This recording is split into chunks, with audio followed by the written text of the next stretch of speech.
अस्सलाम वालेकुम, welcome back to my channel. तो आज हम इस वीडियो में एचपीएल पीएसएल के बारे में डिस्कशन करेंगे कि एचपीएल पीएसएल के अंदर क्या-क्या नई अपडेट्स हैं, वो आपके साथ शेयर करूँगा। तो सबसे पहले तो ये है कि हम सबको पता है कि इस साल एचपीएल पीएसएल का 11वां एडिशन होने लगा है, जो 26 मार्च से 3 मई तक चलेगा। और इस साल 2 नई टीमें और ऐड हो गई हैं इस पीएसएल में। तो ये जो पीएसएल का जो शेड्यूल है, वो और ज़्यादा लंबा चलेगा और ज़्यादा मैचेज़ होंगे तो और ज़्यादा मज़ा आएगा।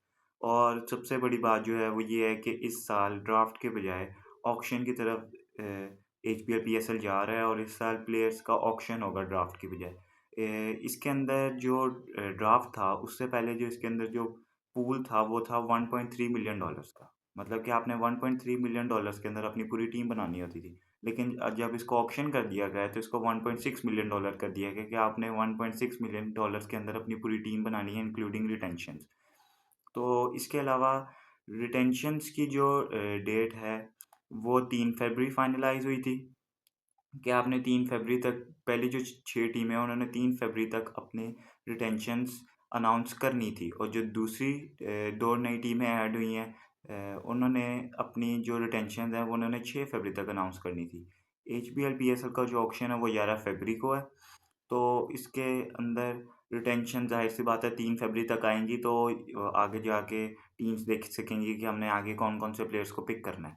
तो सबसे पहले अगर हम रिटेंशंस की बात करें तो उस रिटेंशंस का एक रूल था कि आप सिर्फ़ इस दफ़ा 4 प्लेयर्स रिटेन कर सकते हो और आपने हर एक कैटेगरी से सिर्फ़ 1 प्लेयर रिटेन कर सकते हो। आप ये रूल था मतलब कि आप एक कैटेगरी से 2 प्लेयर रिटेन नहीं कर सकते। जिस तरह कि फॉर एग्ज़ाम्पल लाहौर के पास शाहीन और फ़खर दोनों प्लैटिनम कैटेगरी में हैं, लेकिन वो दोनों को रिटेन नहीं कर सकते, किसी एक को रिटेन किया है। उसकी वजह ये है कि सारी टीम्स को इसी पैटर्न को फ़ॉलो करना पड़ेगा आगे एचपीएल पीएसएल में चलने के लिए। क्योंकि इस दफ़ा ऑक्शन है, 2 नई टीमें हैं, उनके लिए प्लेयर्स का वो चांसेस ज़्यादा बड़े होने चाहिए, उनके लिए प्लेयर्स की ऑप्शन ज़्यादा बड़ी होनी चाहिए, उनके दूसरे प्लेयर्स भी उनकी तरफ जाने चाहिए ताकि एचपीएल पीएसएल और इंटरेस्टिंग और वो टीम्स भी कॉम्पिटिटिव टीम बन सकें।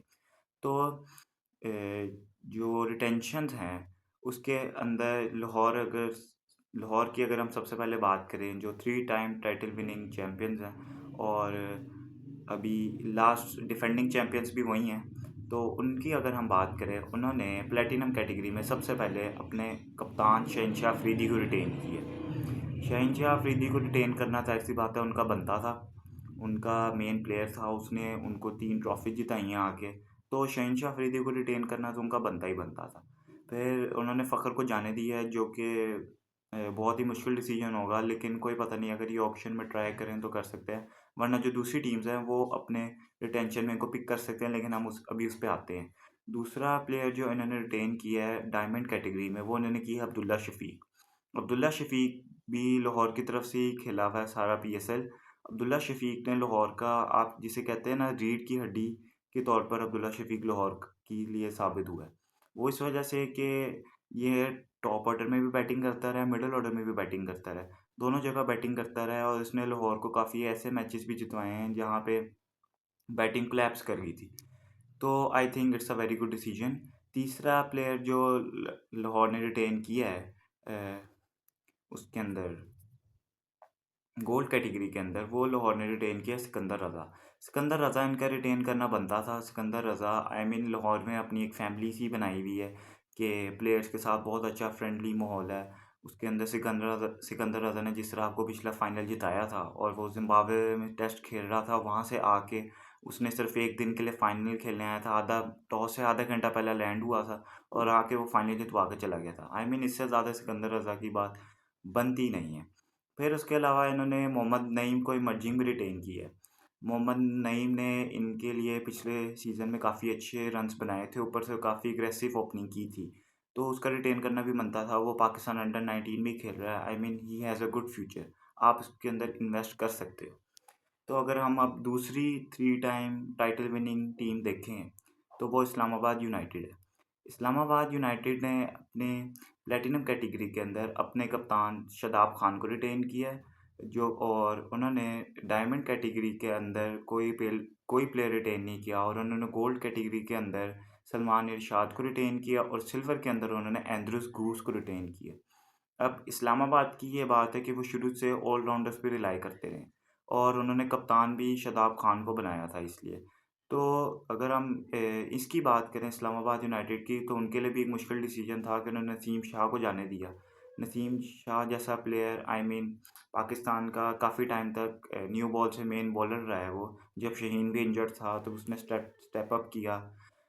तो उसको जाने देना काफ़ी मुश्किल डिसीजन था, लेकिन क्या करें, आप हर कैटेगरी से एक ही प्लेयर रिटेन कर सकते थे और नसीम भी प्लेटिनम कैटेगरी में था और शादाब को रिटेन किया उन्होंने, ज़ाहिर सी बात है उनका कप्तान है।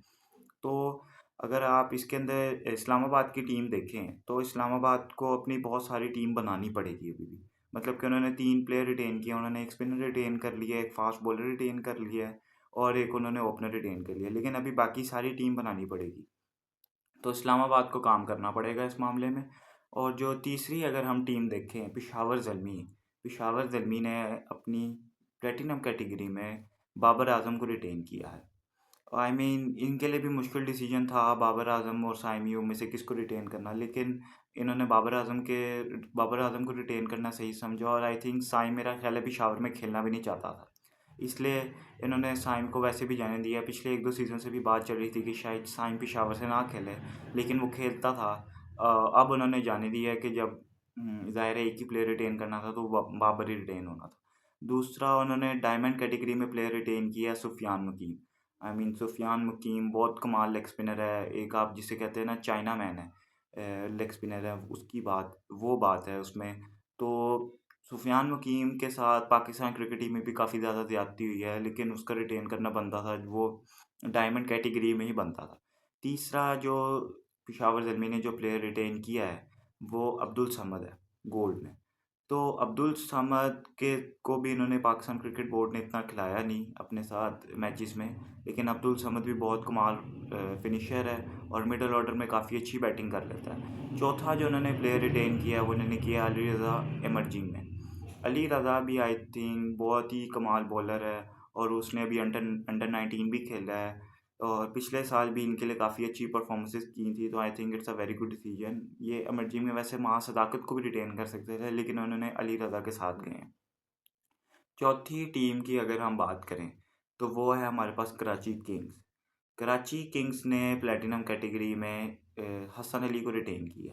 उन्होंने उसको डेविड वार्नर को जाने दिए और शायद डेविड वार्नर ने, पता नहीं, शायद पीएसएल खेलना भी है कि नहीं खेलना अभी। अभी जब प्लेयर्स का पूल आएगा तब हमें पता लगेगा, लेकिन उन्होंने उसको जाने दिया है और हसन अली को रिटेन कर लिया। और डायमंड के अंदर उन्होंने अब्बास अफरीदी को रिटेन किया। आई मीन एक और प्लेयर जिसके साथ पाकिस्तान क्रिकेट बोर्ड ने काफ़ी ज़्यादा ज़्यादती की हैं, उसको ऐसे गायब कर दिया जैसे ये पता नहीं कभी इस टीम का हिस्सा ही नहीं था।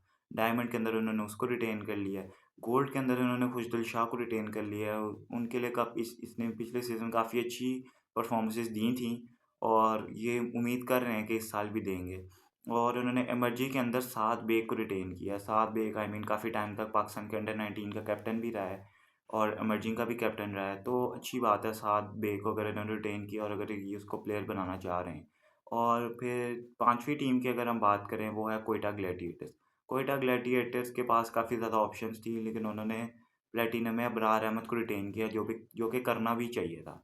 अबरार अहमद आई मीन पिछले 2-3 सालों से पाकिस्तान का मेन स्पिनर है, मिस्ट्री स्पिनर है। वो हर तीनों फॉर्मेट्स में आपको ऐसे-ऐसे मैचेस जितवा रहा है जो मतलब आई मीन जो पिछले दूसरे स्पिनर्स नहीं कर रहे थे, वो कर रहा है। तो उसके बाद उन्होंने डायमंड के अंदर तारिक को रिटेन किया। उस्मान तारिक को भी रिटेन करना बनता था। आई मीन एक और स्पिनर, मिस्ट्री स्पिनर, जिसके बारे में तो अभी उसके एक्शन को भी लेके काफ़ी ज़्यादा कंट्रोवर्सी चल रही है, लेकिन आई थिंक उसको भी रिटेन करना बनता था। फिर उसके बाद इन्होंने जो गोल्ड में, इसके बाद इन्होंने एक इमर्जिंग में प्लेयर रिटेन किया है, जो कि इन्होंने किया है शामिल हुसैन। शामिल हुसैन का इनको रिटेन करना बनता भी था। आई थिंक ये अगर प्लेयर बनाना चाह रहे हैं उसको तो वो काफ़ी अच्छी बात है। गोल्ड में इन्होंने हसन नवाज़ को रिटेन किया। हसन नवाज़ के लिए पिछला सीज़न बहुत ही, जिसे कहते हैं ना, प्लेटिनम कैटेगरी टाइप का प्लेयर साबित हुआ था हसन नवाज़ कोयटा ग्लैडिएटर्स के लिए। उसने रन्स बनाए थे, मिडल ऑर्डर्स में आके रन बनाए थे। फिर उसके बाद उसने पाकिस्तान क्रिकेट टीम में भी मिडल ऑर्डर में आके रन्स बनाए थे। तो I think Hasan Nawaz is a good choice. अब बची छठी टीम। छठी टीम मुल्तान सुल्तान की कंट्रोवर्सी भी चली।